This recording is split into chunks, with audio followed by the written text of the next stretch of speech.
cops are allowed to break the speed limit to respond to an emergency. But what about the rest of the time? Lisa Guerrero on one officer who was involved in this scary collision who appears to have around-the-clock need for speed.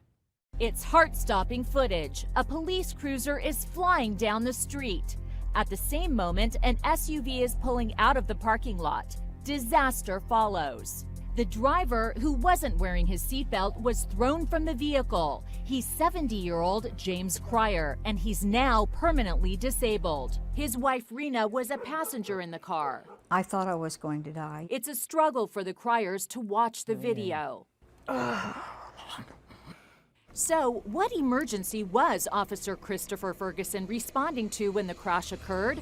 There was none. He was heading home, going 61 in a 40-mile zone, police say. You would think that after that devastating crash, Officer Ferguson would slow down. So we decided to clock his speed with the help of our own radar expert. Donald Sawicki rigged our vehicle with the same radar equipment police use. When Ferguson headed home in his white Honda, it was raining and dark. You'd think he'd be driving cautiously. I'm in the back seat. Inside Edition investigative producer Joe Enoch is driving. Oh my God. He is flying. That's him way ahead of us. He's going 71, 72? 71, 72. That's unbelievable. It's 45 miles an hour here, and he's going 30 miles per hour over the speed limit.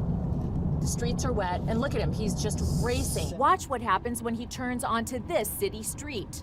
He's going 80 miles an hour in a 30. But he really puts the pedal to the metal when he turns onto the highway, where the speed limit is 65. He's going 105 miles per hour right now on the freeway. I'm afraid to be on the same road with this guy. So why did we go through all this effort to clock his speed? Because of this. Ferguson has quite a driving history. While working for another police department in Tennessee, he was reprimanded 5 times for causing preventable crashes.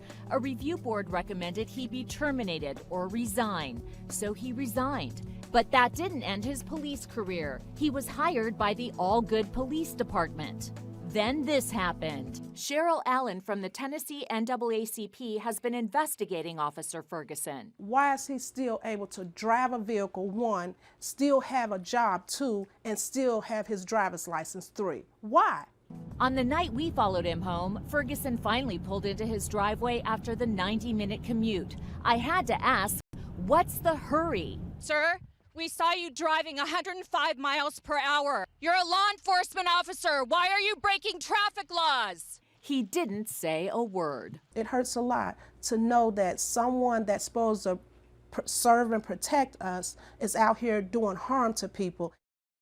The DA says no charges were filed in the crash because he says both drivers were at fault. Ferguson for speeding and the Cryers for not yielding to the oncoming car.